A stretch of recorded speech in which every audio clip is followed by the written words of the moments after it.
This is not a book. Oh no, this is much more interesting. Modular Realms sent me this, and look at what happens when you open it up. These are magnetic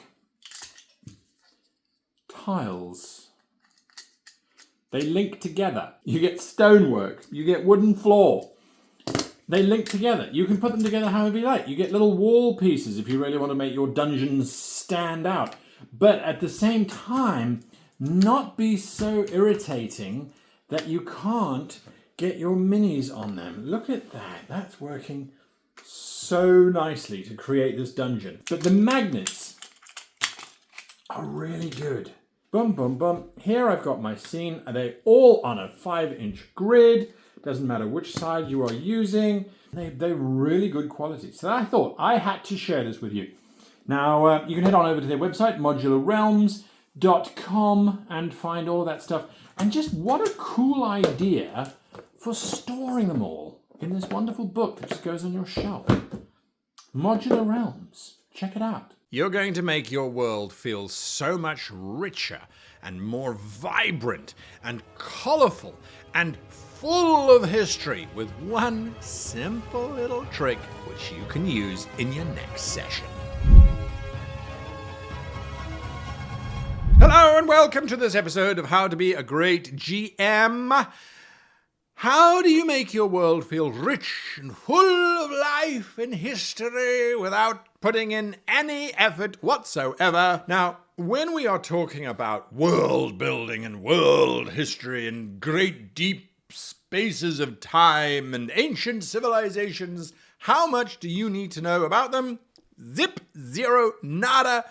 Less than nothing. The reason for this is because your player characters are never ever going to know all of that information anyway, and if they ask for it, you can give it to them as they kind of probe and question. When someone walks up to you and says, "So, tell me the history of the United States of America," you don't go through every single president, every single decision ever made by the domestic workers, postmen, husbands, wives, sisters, daughters, uncles, pet dog. You don't go through all of those things. No, you don't. You say, well, it was founded and there was this bloke who rode across the river and, there was a thing and they've got a constitution and what specifically do you want to know? Oh, tell me about what happened in 1702. Well, in 1702, there was a particularly cunning assassin who tried to annihilate the current president at the time, name lost in history. Anyway, how do we do it? How do we just drop this stuff in? And why? Why would we do it? Again, folks, I can only ever tell you why you should be doing stuff because I myself have done it and have seen the reaction of my players. My players frequently will go, this world seems so fleshed out and it's so cool and there's so much going on. No, there isn't. There is nothing. Zip, zero. Here is my world lore for my latest campaign. Nothing. I've just written down the characters' names. That's it. All of this stuff I make up on the fly as I'm going, then I jot it down, and then I incorporate it. And it means I don't have hours of prep time. I don't have panic to try and remember what was the name of the frickin' queen that got annihilated or that rose to ascension. I don't care. It's just about making the space feel rich and about giving me something to work with rather than have the universe to create. I now know my players are interested in that sort of stuff. Great. I will build adventures around that allow them to discover it and for me to discover it at the same time. Do you see how it's supposed to work? Anyway, I know that folks have a big challenge with just coming up with stuff on the fly. How do you solve this problem? My first and initial suggestion is to read boring books or go online and read boring Wikipedia pages. Look at what history does. That is my greatest source of inspiration. Right now, I have a rather dull book sitting next to my bed called The Kings and Queens of England. My goodness! To get through this whole book is going to be a bit of a plod, but at the same time, you read about the successions and the bitterness and the reasons why people tried to kill each other or sabotage each other or do this or do that, and the lengths to which these people in history went to. And you go, I could not have made up this kind of ridiculousness, this kind of foolishness, this kind of insanity. But now when my players ask me, oh, how is the king going to ascend? I can literally go back and go, they're going to get replaced by someone who shouldn't do it, who doesn't care about jousting or combat or this or that, who actually wants to just bring about economic reform and then get forgotten about by history because they weren't such an amazing king or queen or this or that. I mean, anyway, so apart from building up your knowledge, remember the 4 tenets of your imagination. Research is one of the cornerstones of it. Research, of course, experience, and then free-form association, and then, of course, finally inspiration. But without research, that's going to be a challenge for you. It's not impossible, though. And you're going to use these things. You're going to use decoration, you're going to use color, you're going to use size, and you're going to use clues to its origin. And then all of that is going to get bundled up into its current use. Decoration. The PCs are wandering through a forest, and to make it interesting, because you want the pacing to be up, you want them to experience a little bit of something. You want to dash. It's not just you're walking through the pristine forests, blah, blah, blah, blah, blah. Boring, boring, boring, boring. As you're walking through the forest, you come across this ancient ruin. It is covered in the most amazing carvings of leaves, or at least it was once.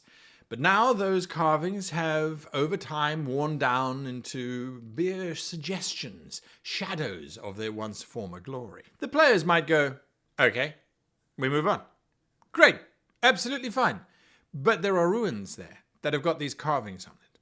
And then months later, you remember those ruins and the carvings, and the players are wandering around, and you say, a forlorn tower stands miserably over the swamp, leaning precariously.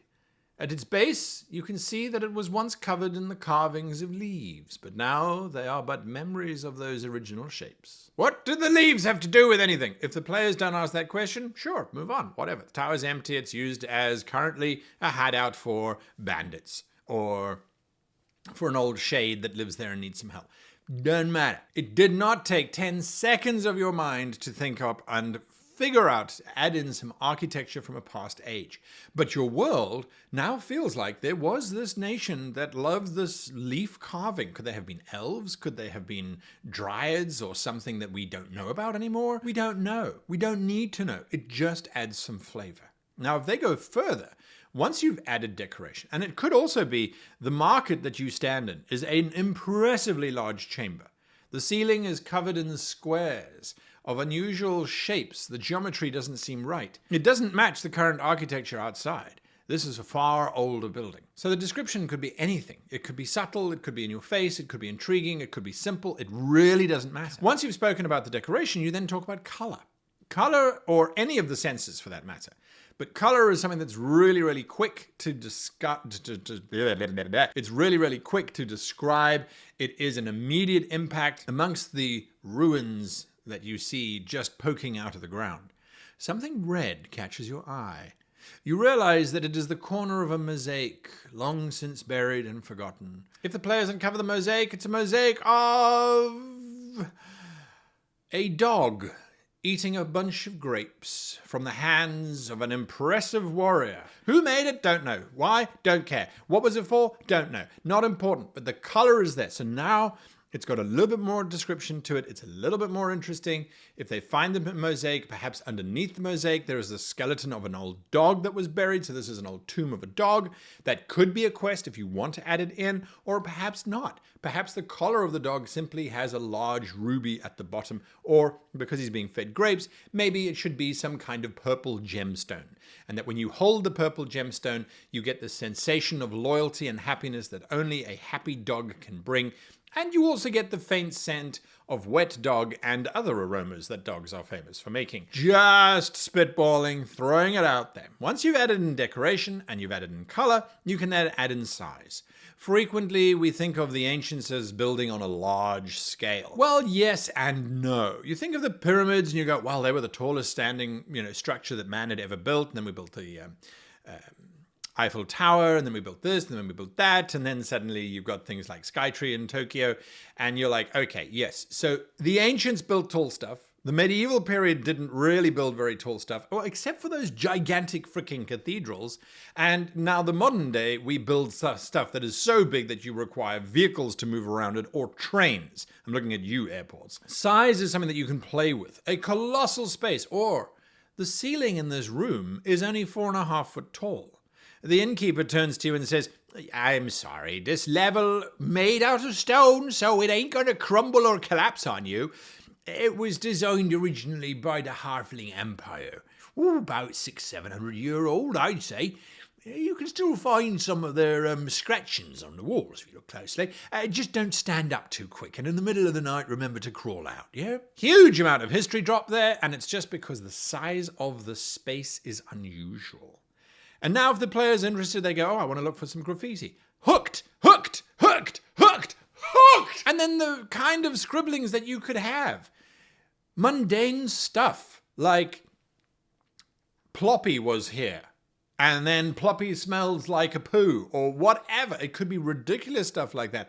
But buried in there, for the player who's taken their time to have a look, maybe there should be a riddle, or a code word, or a something that comes back to use years later. You write it down in your book, by the way, so that you can use it years later.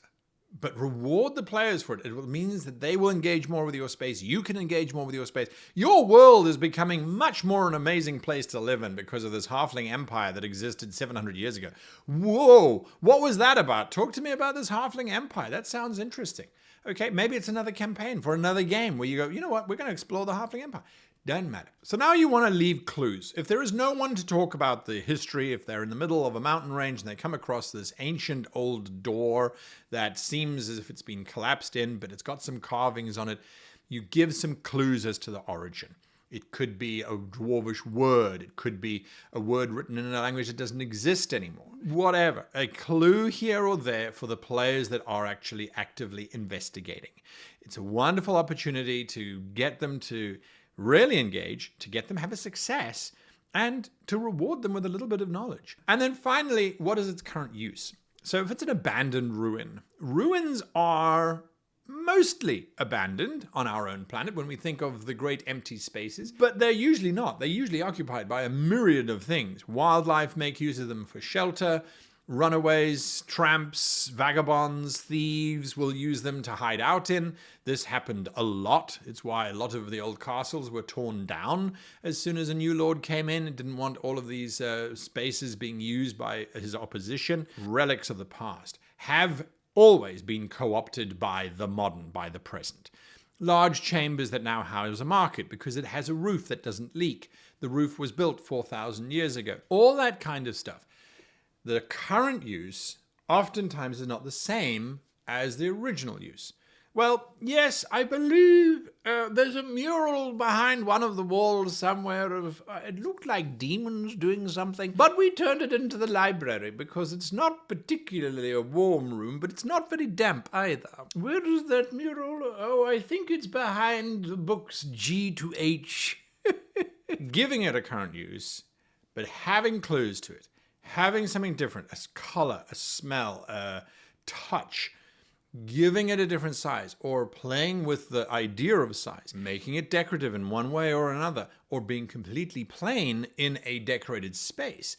All of those things contribute to creating a very curious little thing that is just going to make your world feel richer. Do it in your next game. Literally, have them come across something. A section of wall that looks older, slightly out of place with the other walls. They might think of it as a secret door or a secret thing that's going on. That's absolutely fine. Make sure they become aware very quickly that it isn't. It's just an old wall that's been built onto, into, around, or included as part of the structure that they're in. It really is effective. That's it. Hit that like button if you like the content of this video, if it's inspired you to try and add in these kinds of things. Now, just before we finish, you're not going to do this every single room the characters walk into. You're not going to do this every single village they walk into. Never, never, never do this every single time they move from one city to another. This is peppered onto your dinner plate of adventures. So here and there, a sprinkling, a soupçon, just a little bit here, a little bit there, and bingo. If you do it every single time, players are gonna go, yeah, look, mate, we get it, okay?